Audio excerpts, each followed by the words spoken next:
Hello everyone, Killsbury3 here. I am back for another Redstone tutorial series. Sorry I couldn't post one last week. I was really busy and I tried getting this one done and it didn't happen, so I decided I'm just going to get a really big one done this week. So I've been continuously working on it this week and finally ready. And in this week's episode, we're just going to be going over some basic uses of command blocks. Again, this is part 2 of my command block section of my tutorial series. Part 1 was on combat options over there. But, today we're going to be working on transportation. And first I want to show you basically the options that we currently have. And, or one of the options. I have another one coming up. But if you wanted to build an elevator, with command blocks, that's what that's going to be, and I'm going to show you that later. But without command blocks, you basically either have to do a TNT elevator, which I'll show you later, or a piston elevator, which is a relatively simple machine, but it still looks really complicated. It takes a very long time to build, and if you mess up like once, it's pretty simple. It's just alternating pistons, going up, pushing you, stair, until you reach the top.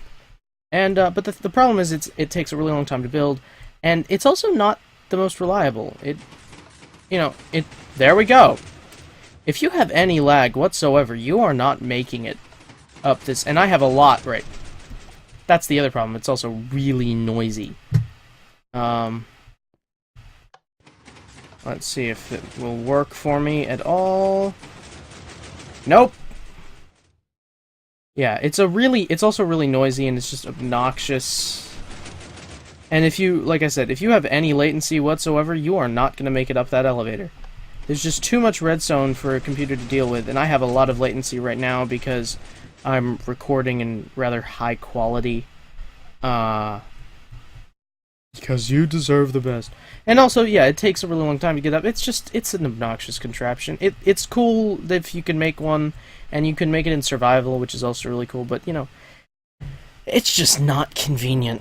And the only way to get down is to make something like this, which is pretty cool, and I do like it, but all this is the pressure plate is hooked up to the iron door, obviously, but it's also hooked up to a piston down here. There's a water source block over there, and all it does is you step on the pressure plate for a little bit, you walk through, and you drop. And I'm not pressing space or anything, so that's pretty cool. I could if I wanted to, but yeah. The alternative to that is command blocks, which is slightly more complicated in terms of you have to understand the commands, but they're really simple, so shouldn't be a problem. So I built this office building sort of thing. I color-coded each of the floors, so each of these buttons has a command block on the other side of it, on the other side of the will put you on a different floor. So if I want to go to the blue floor, floor 2, right-click on it, and I am on the second floor. And as you can see, it has a little teleport readout. You can actually set a game rule. I forget what it is to turn those readouts off, but I want to go to floor 3. You can see I'm slightly higher. And let's just go to all the floors, just because we can. Again, higher up. One more after this one, and we'll be done. I don't know what that sound is. So, it's really simple, and it's also got something up on the piston elevator in that you can go back down instantly, and you can also travel between floors instantly. If I wanted to go from the orange floor to the ground floor, boom, there, done. So, I can also go straight to the top floor, and now that we're on the top floor, I'm going to show you how it is built. So, each of these just has a repeater just to make sure that the signal gets through. I could put it just behind, but I'm always iffy about that. And a command block behind it. Oh, one thing that I did forget to show you is if you are already on a floor, like I'm already on the green floor, and I click the green button, it has a readout telling me that I'm already there. So I'm also going to show you how to do that on this side. First, we need a command block. You could type in the command /give your name, in my case Killsbury3, command _block, or you can set up a command block if you're going to be doing it a lot. That'll do it for you. Also, I have my infinite day machine still on. That's why the time was just reset. First thing I'm going to do is show you how to do the say command, because that's the simpler one out of the two of them. So, I'm on the red floor, so it's going to go behind the red block. All I do is input the command, say you're already here, and hit done. And so now whenever I right click on that, that's what it's going to say.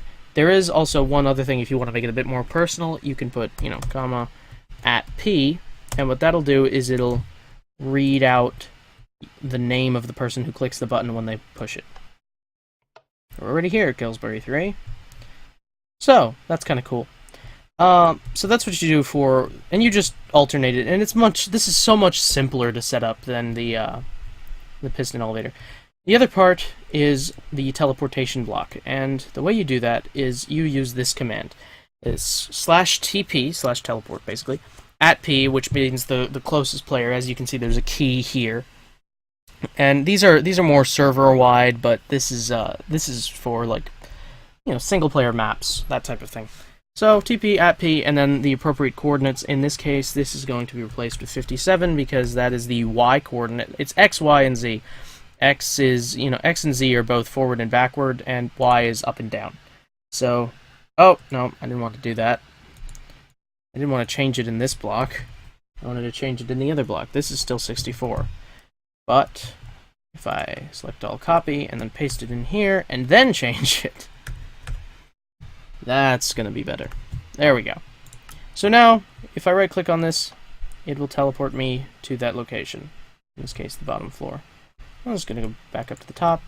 I don't need this in my inventory anymore. So, that is actually just about it. That is the redstone elevator. That is the end of the main part. That is everything you need to know to build every machine that I'm about to show you. It's all the really technical stuff. But there's one last bit, and that's this. I made a sort of little portal. You don't only have to go up and down, you can go side to side, you can teleport anywhere with these blocks. And the way you do that is with something like that. In this case, what this is going to do is it's sort of similar to the little watered down elevator over there, only I don't need to set up the pistons, I don't need to set up the pressure plate, I don't need to set anything like that. Because it's just going to spawn a block of water in that little plus sign, and then teleport me there and delete the block of water at the same time. And the way it does this is with the setblock command. So, as you can see I'm going to show you this first, as you can see on the side, I have repeaters set up that make it so that this block over here goes off about, I'd say, 2 3/4, 2.5 ticks, or 2.5 seconds rather, before these two blocks do. And the reason for that is this is the setblock command. /setblock is similar to the command I used in my last Redstone tutorial to teach you how to make a custom mob spawner. Only the setblock is for, like, you don't customize the blocks, you just set the block. In this case, 8 is the block ID for water. So /setblock, the appropriate coordinates, this is the block in the middle of that little flying plus sign, and 8 is the ID for water. And what that'll do is it'll place a block. And then you have to have two, well, water is what it'll place. And then you have to have two command blocks that should go off at the same time, if you can. This one is exactly the same as the first one, only instead of 8, it's 0. 0 is the block ID for air, and basically all that does is remove the water block. And this teleports me to that location. Practical upshot of all of this is if I walk into this teleporter, boom, and I ride gently down. So that's something that you can use if you wanted to do, like, I don't know, you can put it on a server, I probably will. You just have to have a little, reception area, and you walk out.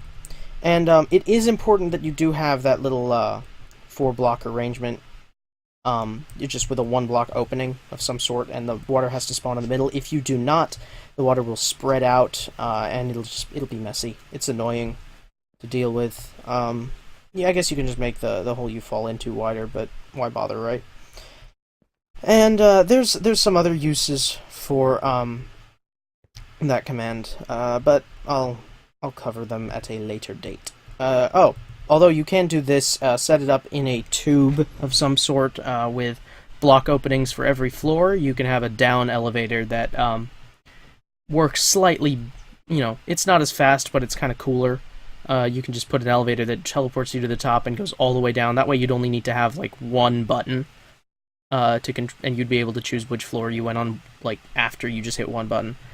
And, you know, there's still other uses for the teleportation command and command blocks, like in adventure maps. You have this lake of lava, and yeah, I'd have a sign here saying, you know, take a leap of faith, this is a dead end, there's a bunch of monsters coming, you like, screw it, I'll just jump, and then, oh, didn't make it, yes I did. And you probably saw it over on the side, but in case you didn't, there is tripwires suspended above the lava. There's no way anyone's going to see that. I have them sort of set up in a net formation, just in case. If you don't know how to set up tripwires, I don't know how to make the tripwire hook, I forget what the recipe is, but you just use string, like what you get from spiders, to, and that's what this is. And I have these set up to this teleportation command block over here, and once you hit it, it just teleports you 3 blocks above the bridge in that location. And this is the other elevator that I was talking about. It's also not as reliable as command blocks, but it is slightly more fun, and I figured I might as well do it. And if you watched my last episode with the TNT cannon, this is basically the same thing. See, but it's not reliable. That's the problem that I have with it. Ah, I just accidentally flew. Come on, hit the button. There we go. There we go. So, yeah, it launches you up in the air, and you have to have water at the top or something to catch you after you go through it. I guess cobwebs would work as well. Not as much, but sort of. So, yeah, there's that. And it does launch you up pretty high. The only problem that I have with that one is it uses TNT, which is sometimes a valuable resource unless you're just farming creepers. And it's also, if you for some reason mess it up during construction, I built it out of obsidian just in case, because this has happened to me before, where I accidentally deleted the water block and then set it off, and it just blew up the surrounding area. And you can put as many TNT blocks as you want to dispense. The most I've been able to do is 8 with a very simple circuit like the one I have set up there. Yet another use for the teleportation blocks is if you can have something like this where you have to hit dead center. I can actually hit anywhere as long as it's close, so yeah. As long as you hit the middle, you get teleported to, in this case, a water block. It is important to have some kind of water source that you can fall through, because you do keep your momentum when you're teleporting. To some degree, I think if you teleport 1 block above something, then you'll be fine, but for the most part, it's probably for the best. And the reason I have, 4 readouts is because there are 4 command blocks. I know it's kind of overkill, but just in case I broke one of them on accident while falling or something, if I was clicking, I like to have backups. And, you can make it so that this is too high for me to reach by jumping. So if I somehow miraculously survived landing on this, I'd have to go around and go back up and try to jump down and hit the center again. And now for one of the very last uses of the teleport command is the jail. So I'm going to just drop down here, and now I'm in jail. You probably saw this earlier. All this is tripwires is a kind of electric fence sort of a thing. Hooked up around this thing, and I jump into them, I get teleported back into the middle of this platform. And you can also sort of use it as like a safety net, if you want. If I only had one side of this, that's how it originally was, and then I decided to make it a prison. But if you only had one side, or like 3 sides with tripwires, you could make it so there was no like railing or anything. It's just that if you walked through, you'd get teleported back. But you could still like peer over the edge, and I think if I hold shift, I won't. Oh no, I still trigger it. Can't go all the way, but whatever. Only problem with this in terms of being used as a prison is, obviously they can break the block, so you'd have to have it really high up, so they wouldn't want to. But again, it's a really simple circuit. I just have all of these tripwires hooked up to that, and the reason I have one more above is so that they can't just jump over it. But like I said, the problem is, if they break it, they get automatically teleported back. That's funny, I didn't realize that. Yeah, as soon as you break it, it gets set off, so even if they do break it, they'd be teleported back. So, Yeah, you could probably hook that up to like an electric fence sort of thing, make it damage them if they touch it. Anyway, that is it for this episode. That is all of my various movement related command blocks, all using the teleport command basically, and then occasionally with the set block thing. But really, the only limitation is how creative you can be with the trigger system, because all you need to do is get the coordinates. Oh, the way you get the coordinates is you press F3, and the coordinates, the appropriate coordinates show up. That's how I got everything that I needed. And you just write it down on a sheet of paper or something, put a sign up so that you remember it any way that you can to remember the specific coordinates. And I would recommend using the ones in parentheses next to the actual coordinates, if you can see that. See the little parentheses one? That is the rounding thing, because you're never like right in the middle unless you just got teleported. So use the rounding, because that'll put you right in the middle of a block. You won't be teleported into the middle of 2 blocks or something like that. It's just cleaner. On that note, I am done with this tutorial. I hope you enjoyed it. If you did, don't forget to subscribe to this channel, and also go and like our Facebook page, Gamers Creed. The link is in the description. I will be putting up another Redstone tutorial next week, again with command blocks, this time on how to make a sort of shop system that I'm also going to be setting up on a server, which I'll post more info on later. If you're interested in joining a Minecraft server, that will be survival, because that is overwhelmingly what everybody wanted. Then make sure to like Gamers Creed. Only people who have liked the page will be able to access the server. So don't forget to do that. And I will see you all next week. I hope you enjoyed. Killsbury3 signing off.